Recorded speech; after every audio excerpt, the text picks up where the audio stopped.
25 करोड़ की उत्तर प्रदेश की आबादी है। वो पार्टी जो जिंदों की फिक्र छोड़ मुर्दों की पहले कर रही है। अरे कब्रिस्तान की बाउंड्री तो समाज करता रहा है, हमेशा समाज ने किया है। मुसलमान इतना गैर गुजरा थोड़ा है उत्तर प्रदेश में कि अपने मुर्दों के कब्रिस्तानों की बाउंड्री न कर सके। वो करता था, करेगा, आगे भी कर लेगा। लेकिन उन्होंने ठीक कहा, अभी एक साहब यहाँ बोल रहे थे कि इन्होंने कब्रिस्तान के नाम पर इनके समाजवादी पार्टी के गुंडे और माफियाओं ने जमीन को कब्जा किया और उसको बेचा।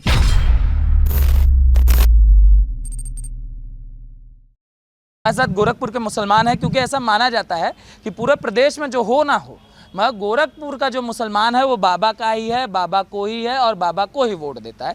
इस चीज़ पे भी समझेंगे कि क्यों मुसलमान बाबा के साथ है, और लगातार जो विपक्ष ये दावे करता है कि बाबा जो है वो मुस्लिमों के दुश्मन रहे हैं। तो हम चर्चा की शुरुआत करते हैं। सर, सबसे पहले आपका शुभ नाम? मोहम्मद इफ्तिखार हुसैन। मोहम्मद जी, ये जो चल चुका है अखिलेश यादव आए, रोड शो किया, उनका इस बार गोरखपुर की जनता इतिहास रचने वाली है। 9 की 9 विधानसभा सीटें साफ, एक भी सीट नहीं मिलने जा रही है समाजवादी पार्टी को 9 में से। अच्छा। और उनका जो रोड शो हुआ पूरी तरह फ्लॉप है, आप मालूम कर लीजिए शहर में। जी, रोड शो तो कल हुआ है योगी जी का, रास्ता नहीं मिल रहा था लोगों को वहाँ जाने का। हम लोग भी गए थे रोड शो देखने, उस रोड शो के हम भी गवाह हैं। क्या अपरंपार भीड़ थी अपने आप, और उन लोगों ने क्या मतलब योगी जी को समर्थन दिया और किस तरीके से जो है उसमें हिस्सा लिया, और घंटों घंटों सड़क पे खड़े रहे। रोड शो तो जो था वो कल का था। बाकी तो भाड़े के आदमी समाजवादी पार्टी ने बुलाए थे 3-4 विधानसभाओं से, और वो 3-4 विधानसभा के सब कार्यकर्ता थे सपा के, और वो आए जिंदाबाद करके चले। तो कह रहे हैं गठबंधन वाला हाल नहीं है। देखिए ये लोग तो गठबंधन के नाम पर ठगबंधन बनाने के आदी हैं। 2019 में भी इन्होंने बनाया था, और 2022 में भी एक ठगबंधन बना है आरएलडी के साथ मिलकर के।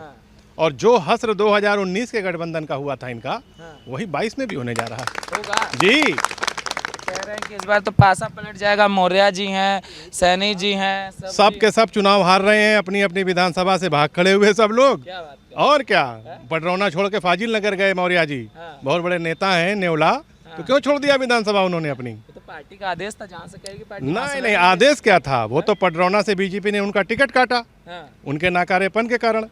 तो वो दूसरी पार्टी को देखने लगे। फिर उन्होंने सोचा कि हम पडरौना से चुनाव लड़ेंगे। पडरौना के सबसे बड़े नेता आरपीएन सिंह जी भाजपा में आ गए। ये डर के मारे वहाँ से भाग के फाजिल नगर चले गए।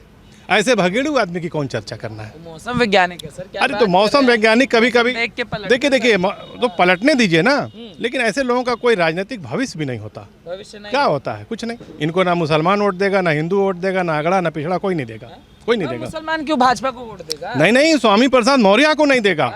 जी, मौर्य जी को तो दे रहे हैं। अखिलेश यादव कह रहे हैं तरफा वोट पड़ रहा है, M+Y plus Maurya plus Saini plus. देखिए जितने भी प्लस जोड़ लें, उस प्लस से कुछ नहीं होना है। 25-26 सीट मिल रही है अब तक के 5 चरण में टोटल समाजवादी पार्टी गठबंधन। और क्या आपको मैं बता रहा हूँ, ये भीड़ जो आपने थोड़ी बहुत देखी भी है, वो वोटर नहीं है, वो सब पैसे पर लाए हुए लोग हैं। और वो लोग आ करके और अपना उनको उनकी फीस मिली और लेकर के वो चलते बने, लेकिन वोट तो वो बीजेपी को देने जा रहे हैं, उनके सहयोगी दल को देने जा रहे हैं। तो कह रहे हैं बोनस राउंड चल रहा है, इसमें बोनस ही है। सरकार तो कब की बन चुकी है। देखिए वो बड़बोला आदमी है। पहले 2 लड़कों की जोड़ी चली, फिर काम बोलता है का नारा चला। और इस बार गठबंधन के नाम पर वो कह रहे हैं कि हम ये कर लिए वो कर लिए, इतनी सीटें जीत ली। अरे 403 पूरी क्यों नहीं जीत लेते? मैं ये कहता हूँ। तो कह तो रहे हैं 400 पार। तो 400 पार का मतलब क्या हुआ? नहीं, 400 पार का मतलब क्या हुआ? 403 सीट में 450 सीट जीत रहे हैं क्या वो? तो कहने का मतलब ये कि देखिए अखिलेश यादव बिल्कुल मानसिक तौर पे एकदम हो चुके हैं पैदल। और वो घबराहट और उलझन में इस तरीके के बयान दे रहे हैं। मानसिक रूप से पैदल हो, बिल्कुल पैदल हो चुके हैं। मौर्य जी क्या कह रहे हैं? कह रहे हैं महाभारत चल रही है, चुनाव थोड़ी ना है। वो अर्जुन है, अखिलेश यादव कृष्ण है, और तीर सीधा कर। अरे मौर्य जी ने अखिलेश यादव जी को कृष्ण बता दिया। कृष्ण जी भगवान हैं, ठीक है ना। अच्छा है कि उन्होंने किसी दूसरे धर्म के किसी के बारे में टिप्पणी नहीं की, वरना उनकी तो स्थिति वहाँ और ज़्यादा खराब हो जाती। बताइए आप कि एक साधारण व्यक्ति की, एक नेता की एक भगवान से तुलना कर रहे हैं वो कृष्ण जी से। ये कहाँ का इंसाफ है? ये कौन सा न्याय है? ये तो गलत बात है। इससे तो मिलने वाला वोट भी नहीं मिलेगा उनको। हाँ, नहीं, मौर्य जी ओवर कॉन्फिडेंस के शिकार हैं। अति आत्मविश्वास में वो चल रहे हैं ना। खत्म कर देंगे, 10 को पता चल जाएगा उनको। जी, अखिलेश यादव लिस्ट भी बना रहे हैं, कह रहे हैं बाबा पे जो मुकदमा है बताएंगे बाबा। वो सब क्यों? बाबा पे जो मुकदमे अगर मान लीजिए थे भी, तो कहाँ थे जब 12 से 17 तक थे? तो उस गोरखनाथ पीठ को ये चुनौती दे पाएंगे? इनकी इतनी हैसियत हो गई है उस पीठ। कुछ हो जाएगा? इस बाबा बार गए अखिलेश इस बार तो गोरखपुर का सारा मुसलमान जो है हाँ ये बाबा जी के साथ है, हाँ इसलिए कि उन्होंने विकास किया है। हाँ। और जो भी अखिलेश कह रहे विकास के दुश्मन है बाबा, आप कह रहे विकास नहीं, किया नहीं, है। इन्होंने कह रहे विकास तो हमने सफाई में बहुत किया, तरह जहाँ की देखो। स्कीमें लाए हैं, उसमें मुसलमान हिंदू सबको उन्होंने दिया। ज़्यादा मुसलमानों को मिली है स्कीमें। आवास जो मिला ज़्यादातर मुसलमानों को मिला। हाँ। यहाँ की सड़कें बनी, एम्स बना, फर्टिलाइज़र बना, इस सब के बनने से रोज़ी निकली। हाँ, मगर हज हाउस नहीं बना बाबा, कब्रिस्तान की बाउंड्री तो नहीं करी ना, वो तो अखिलेश यादव की है ना। अरे भाई दोनों हज हाउस चल रहा है, हैं? लेकिन जो कमी रह जाएगी उसको इस बार हम लोग कह कर के पूरा कराएंगे, इसलिए कि इनको महाराज जी को सिर्फ 3 साल का टाइम मिला। 2 साल तो उनको कोरोना ले गया, इस वजह से उन्होंने पूरा विकास का काम नहीं हो पाया। जो विकास का काम रुका हुआ है वो सब इस बार करेंगे। विश्वास है जी, इंशाल्लाह। अखिलेश तो कहते हैं विकास के दुश्मन है बाबा, कुछ करते वर्ते हैं नहीं, हम तो सफाई का विकास बता रहे थे। हाँ। सफाई में देखिए गोरखपुर में क्या हुआ है। उन्होंने सिर्फ सफाई का किया है और इन्होंने पूरे उत्तर प्रदेश का किया है। इस वजह से उनके और हमारे महाराज जी में क्या फ़र्क है बताइए। वो अपने घर को सिर्फ अपने घर को बना रहे हैं और ये पूरे उत्तर प्रदेश को चमका रहे हैं। परिवार जिसका होगा वही तो परिवार का दुख समझेगा। हमारे पास परिवार है इसलिए हम दुख समझते हैं। योगी जी का भी परिवार पूरा गोरखपुर है, सिर्फ उनका सिपाही परिवार है और उनके 4 चाचा भतीजे भाई ये परिवार है। गोरखपुर उनका पूरा परिवार है योगी जी का, इसीलिए वो यहाँ प्रचार के लिए उनके कहा गया था कि आप जाइए, हम यहाँ प्रचार खुद करेंगे। सफाई का तो बात कर रहे हैं, बाकी उन्नाव में जो कांड होता है उसकी बात नहीं कर रहे हैं कि उसमें कितना। और अखिलेश जी अपने राज्य में कब्रिस्तान की बाउंड्री करवा के उसको कब्जा करवा के बिछवाने का काम करते थे। आज वो योगी जी होने नहीं देंगे। बाउंड्री हो रही है तो वो कब्रिस्तान के नाम पे होगी, बिकने के नाम पे नहीं होगी। जी बेच देते थे। जी, सारे उनके गुंडा माफिया कब्जा करके कब्रिस्तान में, गोरखपुर में कई कब्रिस्तान बेच दिए गए, सारे सपा के लोगों ने बेचा है। जी, तो मुर्दा बेच के क्या मिल जाएगा उनको? अरे पैसा मिल जाएगा। मिलेगी। आप पहले ये बताइए कि 25 करोड़ की उत्तर प्रदेश की आबादी है, वो पार्टी जो जिंदों की फिक्र छोड़ मुर्दों की पहले कर रही है। अरे कब्रिस्तान की बाउंड्री तो समाज करता रहा है, हमेशा समाज ने किया है। मुसलमान इतना गैर गुजरा थोड़ा है उत्तर प्रदेश में कि अपने मुर्दों के कब्रिस्तानों की बाउंड्री न कर सके। वो करता था, करेगा, आगे भी कर लेगा। लेकिन उन्होंने ठीक कहा, अभी एक साहब यहाँ बोल रहे थे कि इन्होंने कब्रिस्तान के नाम पर इनके समाजवादी पार्टी के गुंडे और माफियाओं ने जमीन को कब्जा किया और उसको बेचा। जी, मतलब किस तरीके जैसे हम समझना चाहें कि क्या मतलब जैसे मान लीजिए कब्रिस्तान बहुत बड़े बड़े भी हैं प्रदेश में ना, तो सभी जगहों पर पूरे क्षेत्रफल पर, पूरे रकबे पर तो कब्र है नहीं, और कब्र का निशान मिट भी जाता है वक्त के साथ साथ, तो धीरे धीरे करके उसको कब्जा किया जाता है। और जब बाउंड्री के अंदर आ जाती है तो उसको फिर कब्जा करने के बाद धीरे से उसको बगल वाले को बेच दिया जाता है। ये उसका तरीका है। जी, क्या तरीका है सर जो बता रहे हैं जी, सब कहते हैं कब्रिस्तान दिए, हज हाउस दिए, और क्या दे दें? अरे ना तो कर रहे हैं। कहने का मतलब ये है कि हम जो है बताए ना भाई साहब कि हम लोग जो है बाउंड्री कराने में सक्षम, हम लोग की कमेटी रहती है कब्रिस्तान की, वो कराती है बाउंड्री। और अगर मान लीजिए ये करा भी दिए, एक तो कराए नहीं और करा भी दिए तो क्या हुआ, सरकार की भी तो कोई जिम्मेदारी बनती है ना। देखिए इस बार जो है योगी जी महाराज जी ने जो काम किया है, बिना भेदभाव का इन्होंने काम किया है। हर चीज़ का लाभ मुसलमानों को भी मिला है और हमारे हिंदू भाइयों को भी मिला है। कोई ऐसा लाभ नहीं है जो मुसलमानों को ना मिला हो। और इस बार हम लोगों ने एकदम तहैया कर लिया कि महाराज जी को भारी मतों से जिताएंगे और फिर दोबारा प्रचंड बहुमत से उत्तर प्रदेश का मुख्यमंत्री उनको बनाएंगे। हम लोग यहाँ एकदम हम लोग ठान चुके हैं। अब्दुल जी हमारे साथ हैं, अखिलेश जी कह रहे हैं M+Y कैसे बनेंगे बाबा? अरे भाई सब तो हमारे वो समझ रहे हैं कि मुसलमान उनका वोट बैंक है, वो खसक गया, काम खत्म हो गया, वो चला गया, बहुत दूर चला गया, अब उनके हाथ में नहीं आएगा। और जो परिवारवादी बात कर रहे हैं कि परिवार, और हमारा देखिए हमारे महाराज जी का परिवार, जैसा भाई साहब ने कहा, पूरा गोरखपुर है और गोरखपुर उनका पूरा परिवार, खास परिवार है, बाकी पूरा उत्तर प्रदेश उनका परिवार है। और उनका परिवार सिर्फ उनका चाचा भतीजा, उनकी बहू, यही सब है उनका परिवार। बाबा जी हमारे महाराज जी का परिवार, हम लोग गोरखपुर की जनता, सारी जनता उनका परिवार है। यही फर्क है अखिलेश यादव में और हमारे महाराज जी में। मगर डिम्पल जी तो कह रहे जंग लग गया इंजन को, अब तो गया। वो तो देखिए हम बताते, वो तो 10 साल वो मुस्लिमों की चिंता छोड़ के अब यादवों की चिंता करें। मुस्लिमों की चिंता वो ना करें, मुस्लिमों में भी पढ़े लिखे लोग, राष्ट्रवादी लोग, सज्जन लोग हैं। जिस खेल पे उनके पिताजी राजनीति करते हुए बड़े हुए हैं, वो कौम उन्हें नकार चुकी है। अभी आने वाले परिणाम में जब आप देखेंगे, मुलायम सिंह जी को स्टडी कर लें या उनके पुत्र अखिलेश को स्टडी कर लें, एटा, इटावा, मैनपुरी, कन्नौज गिनती के जिले हैं, इन्हीं का यादव यादव है। बाकी पूरे प्रदेश का यादव भी यादव नहीं है उनके लिए। यादव जानता है इस चीज को, और यादव बहुमत में भाजपा के साथ जोड़ रहा है। बाबा ने जिस हिसाब से 5 साल राज्य करके दिखाया है, 300 से ज़्यादा दंगे थे हिंदू मुस्लिम के अखिलेश की सरकार में।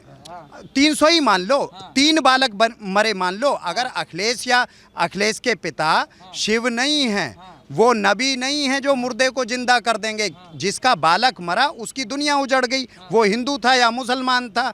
ये लड़ाने वाली राजनीति बाहर हो गई, और जो उन्होंने तुष्टीकरण यादवों में भी करा, वो यादव भी उन्हें छोड़ चुका है। कहानी वो नहीं बची है। वो कोशिश कर रहे हैं परिवार को इकट्ठा करने की। परिवार ने पूरे उसमें बता दिया, वो संपत्ति का बंटवारा था। 26 बत्तियां थी एक घर में, 26 उतरने के बाद जिले बट रहे थे।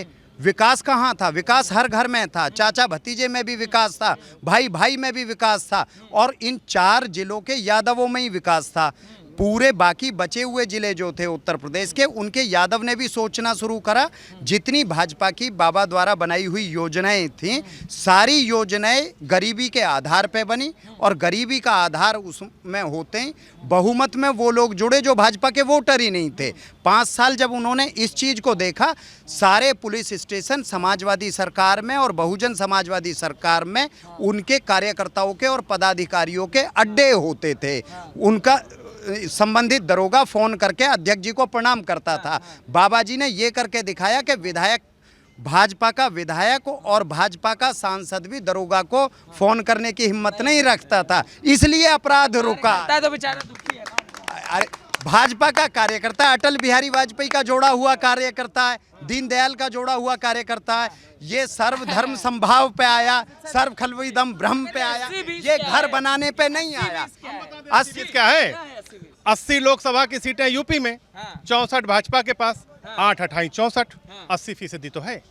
बताइए आप, 64 है ना, 80 है ना, तो 80 का 80% कितना हो गया? इस गणित को दोबारा सुने, क्योंकि अखिलेश जी के ये समझ में नहीं आएगा, उनकी धर्मपत्नी के भी समझ में नहीं आएगा। जब वो पढ़ने भेजे गए थे, तब वो पढ़ नहीं रहे थे, कुछ और कर रहे थे। भैया ने जो गणित समझाया है ना, कागज है उनके पास, विवाह करने का कागज है, इंटरकास्ट मैरिज का कागज है, स्कूल का कागज नहीं। इस गणित को दोबारा सुने।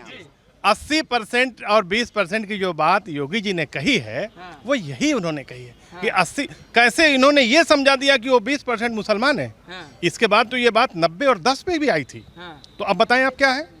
ऐसा कुछ नहीं है। उनका कहने का मतलब था कि राजनीतिक रूप से इतनी सीटें हमको जीतनी है, इतनी सीटें हम जीत रहे हैं, उसको लोगों ने दूसरे तरीके से परिभाषित कर दिया। वो गलत है। ये समाजवादी पार्टी गठबंधन ने किया था इसका। ये भी तो लगता है इल्जाम। जब उनसे एक एंकर ने पूछा कि आपका मुसलमानों से क्या रिश्ता है, तो उन्होंने बोला जो मुसलमानों का मुझसे है। तो क्या गलत कहा है?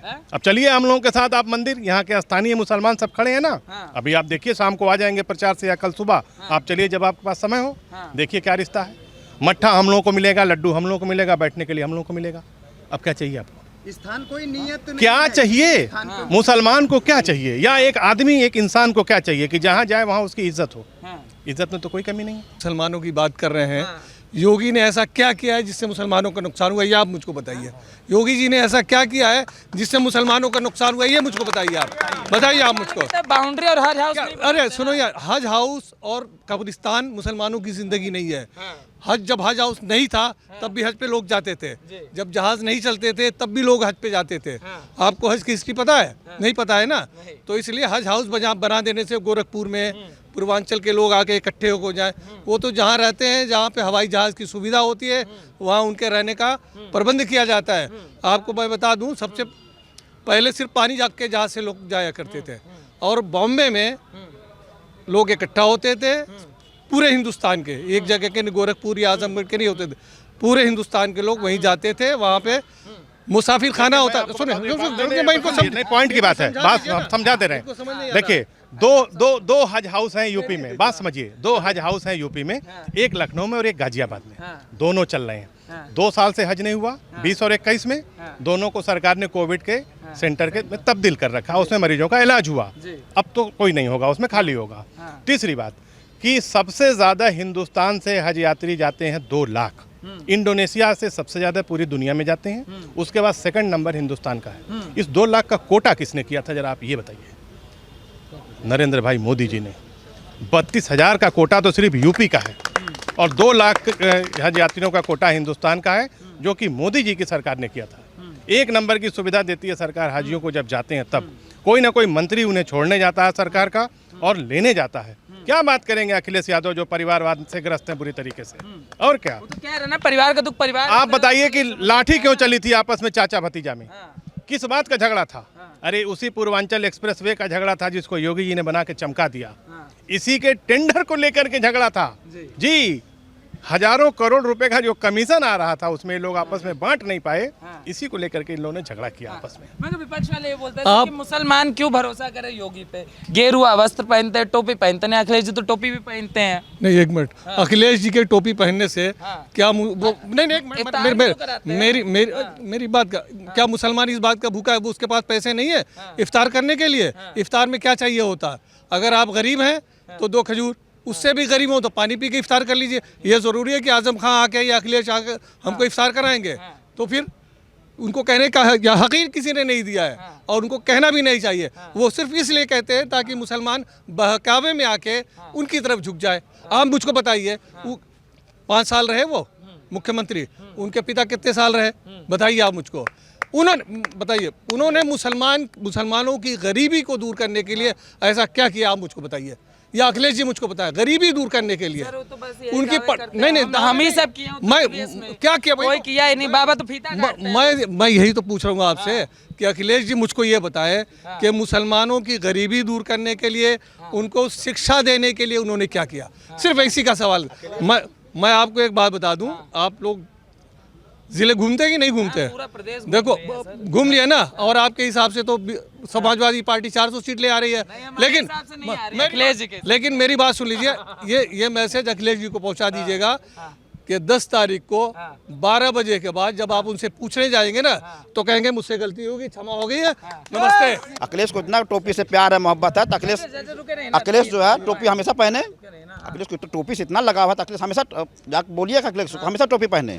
एक पल के लिए टोपी क्यों पहनते हैं? मुसलमानों को ठगने के लिए, ठीक है ना। और ये मुसलमान की सबसे बड़ी दुश्मन कांग्रेस, सपा, बसपा सबसे बड़ी दुश्मन है, खासकर से समाजवादी पार्टी। यही 2007 में जो है जब मुलायम सिंह का प्रचार होने लगा तो मुलायम सिंह ने कहा कि हमारी सरकार बनाओ, हम मुसलमानों को 18% नौकरी में आरक्षण देंगे। यार रिकॉर्ड है ये, बाई चांस मुसलमान या हर बिरादरी मिल के मान एक तरह से उनको दे दिए समर्थन, सरकार बन गई। मगर जब नौकरी की बात आई तो मुसलमान का 1-2% भी कहीं नाम नहीं था, और उसमें एक खास बिरादरी हिंदू समाज के भी लोगों का नाम उसमें नहीं था। एक खास बिरादरी दूध वालों का ज़्यादातर उसमें 70% नौकरी। देखिए फलाने यादव, ढमाके यादव, फलाने यादव, वो सबको ठगने का काम किए हैं। और अखिलेश या समाजवादी इस गफलत में कि मुसलमान इस बार भाजपा को वोट देगा, समाजवादी को वोट देगा, ये कतई नहीं होगा। पूरा मुसलमान समाज भाजपा को वोट दे रहा है, पूरा उत्तर प्रदेश में दे रहा है। भाषा तो वैसे भी बोलते हैं तो उनको काहे नहीं देते आप लोग? वैसे भी तो अपने आप को मुसलमानों का, अरे भाई वैसे तो अपने घर पहले जाकर संभाले, पहले वैसे पर हैदराबाद संभाले, वहाँ उनको कुछ हैया नहीं है। एक सांसद है, उसके अलावा कहाँ 10 सांसद बना लेना, अपने घर पर बनाए। वोट स्थानीय स्तर पे और स्थानीय मुद्दों के आधार पर दिया जाएगा। हैदराबाद से आए हुए किसी जोकर के कहने पर वोट नहीं दे देगा मुसलमान यहाँ का, ठीक है ना। वो अभी दोनों भाई वहीं रहे, वहीं ठीक है, तेलंगाना हैदराबाद में। उत्तर प्रदेश है ये, हिंदुस्तान का सबसे बड़ा सूबा है और देश की राजनीति यहीं से तय होती है। और 25 करोड़ यहाँ की आबादी और 20% के हिसाब से 5 करोड़ मुसलमान अकेले हिंदू यूपी में रहता है। 5 करोड़ में तो पता नहीं कितने देश हैं मुसलमानों के दुनिया में दूसरे। तो यहाँ का मुसलमान, यहाँ के मुसलमानों की परिस्थिति, यहाँ के मुसलमानों की सोच और यहाँ का जो आने वाला भविष्य है वो भारतीय जनता पार्टी के हाथ में सुरक्षित है, योगी आदित्यनाथ जी के हाथ में सुरक्षित है। आपका परिवार बड़ा हुआ, मुलायम सिंह जी के पास कितनी जमीन थी, क्या पढ़ाई थी? उपदेश सिंह चौहान के पिताजी उनकी फीस पटाते थे इलाहाबाद यूनिवर्सिटी में। चौधरी चरण सिंह जी ने उन्हें बड़ा करा, चंद्रशेखर जी ने उन्हें राजनीति सिखाई, यही परिचय है ना उनका। आपके समकक्ष आके आप एक और यादव परिवार में जुड़ते, कमज़ोर घर की बेटी लाते, आपका घर, उस परिवार का भी भला होता। आप समाज की बात कर रहे हो, आप यादव समाज के नहीं निकले। एक घर को बड़ा कर सकते थे, आप उस घर को बड़ा नहीं कर पाए। आप मुसलमानों में क्या करोगे जब आप 4 जिलों से बाहर यादवों के नहीं हो पाए। तो इस देश का मुस्लिम अशफाकुल्लाह खां भी यहीं से हुए हैं, APJ कलाम भी यहीं से हुए हैं। और आप याद करो उस मैगज़ीन को जिस पे एक तरफ अटल बिहारी वाजपेयी छपे थे और दूसरे पेज पे अब APJ कलाम छपे थे। आप जैसे ही एक मित्र ने अटल जी से पूछा था क्या आप ब्रह्मचारी हैं, तो उन्होंने कहा नहीं मैं अविवाहित हूँ। और जब यही सवाल डॉक्टर APJ कलाम से पूछा था कि आप अविवाहित हैं, तो उन्होंने कहा नहीं मेरे लिए ये शब्द गलत हो जाएगा, मैं बाल ब्रह्मचारी हूँ। आप जिसकी बात कर रहे हो वो तो बहुत छोटी चीज़ होती हैं। हमारे छोटे छोटे गाँव में अगर हम निकल के जाएं किसी भी उसमें, मुसलमान का कोई भी बालक अगर राम राम कहता है तो हिंदू का, मुस्लिम का बालक सलाम वालेकुम कहता है तो हिंदू का बुजुर्ग वालेकुम अस्सलाम से जवाब देता है। और हिंदू का बालक अगर राम राम कहता है तो मुस्लिम का हर बुजुर्ग राम राम से जवाब देता है। आपने बच्चे बांट दिए, नस्लें बांट दिए, आपके बंटवारे से आपका घर बट गया। आप घर संभालते, चाचा अलग क्यों हुए, भाई सारे अलग क्यों हुए, अब चुनाव में इकट्ठे क्यों हो रहे हैं, अब भाई की धर्मपत्नी अलग हो गई। मुद्दा क्या है? मुद्दा है राष्ट्रवाद। और राष्ट्रवाद ऐसा नहीं है कि पढ़ाया जाता, राष्ट्रवाद तो संस्कार में लेके पैदा होता है। इस जमीन में राष्ट्रवाद जब हर किसी के खून में सब लोग चाहते हैं। देखिए पिछली सरकारें मुसलमान को उस काम में इस्तेमाल कर रही थी पुलिस और थाने के माध्यम से, जिसे नबी ने भी मना करा और कुरान में भी मना है कि ये सब व्यापारों से नहीं जोड़ना चाहिए। वर्तमान सरकार ने थाने को स्वतंत्र करके उससे बीजेपी के नेताओं को भी अलग कर दिया। और मुस्लिम कौन है, मुस्लिम को पहचानो, उसके हाथ में दस्तकारी है। नबी ने क्या लिखा है? 20 नखूनों से कमाए हुए अन्न से खुद भोजन करो और मेहमान नवाजी करो। उसने हरामीपंथी के लिए प्रेरित नहीं करा। उसने ये नहीं कहा किसी का माल हड़प लो, अपना करो, जकात करो, 1-2 रुपया जो भी क्षमता है दान पुण्य के लिए निकालो। आप इतने बड़े हो गए, आप क्या दे रहे थे? आप नहीं जानते क्या? दरोगा मंडल अध्यक्ष को फ़ोन करके कहता था आज दिन के लिए आदेश क्या हैं। जिनकी हैसियत साइकिल खरीदने की नहीं थी समाजवादी और बसपा में, उनके मंडल के कार्यकर्ता स्कॉर्पियो से और बड़ी गाड़ियों से चल रहे हैं। तेल कैसे भरा जाता था? सामाजिक समरसता जब ही आएगी जब हम एक दूसरे के बच्चे की चिंता करेंगे, भूख की चिंता करेंगे, स्वास्थ्य की चिंता करेंगे, इल्म की चिंता करेंगे। जो कौम इल्म देती थी आपने वो कौम विवादित बना दी है। मुस्लिम पूरा समुदाय ऐसा है, इस सरकार ने स्किल इंडिया दिया, स्टार्टअप इंडिया दिया, चीजें हुई, मगर जो मुस्लिमों के मसीहा हो रहे थे, जैसे ओवैसी कहते हैं, आजम खां, अतीक अहमद, मुख्तार अंसारी, कौन है उनको तो जेल में। देखिए अगर ओवैसी जी को मान रहे होते मुस्लिम समाज तो हैदराबाद में कैसे हार जाते? हैदराबाद में 65% मुस्लिम है शहर के अंदर। हैदराबाद नगर निगम में बीजेपी कैसे आ जाती बिना मुस्लिमों के? आप शायद RSS के इंद्रेश जी को नहीं जानते हैं। जब इंद्रेश जी तकरीर करते हैं खड़े होके, तो बुद्धिमान और कट्टर धर्मपंथी व्यक्ति भी ये सोचने में मजबूर हो जाता है कि ये मुस्लिम बड़े हैं या हिंदू बड़े हैं। अरे जब मानवीय संवेदनाएं जग जाएंगी, जब गीता याद हो जाएगी तो कुरान स्वतः याद हो जाएगी, जब कुरान स्वतः याद हो जाएगी तो गीता स्वतः याद हो जाएगी। ये एक दूसरे के पूरक हैं, ऊपर अलग नहीं। आपको क्या लगता है? हमें क्या लगता है, बस योगी जी को वोट देना है, बस दोबारा मुख्यमंत्री बनाना है।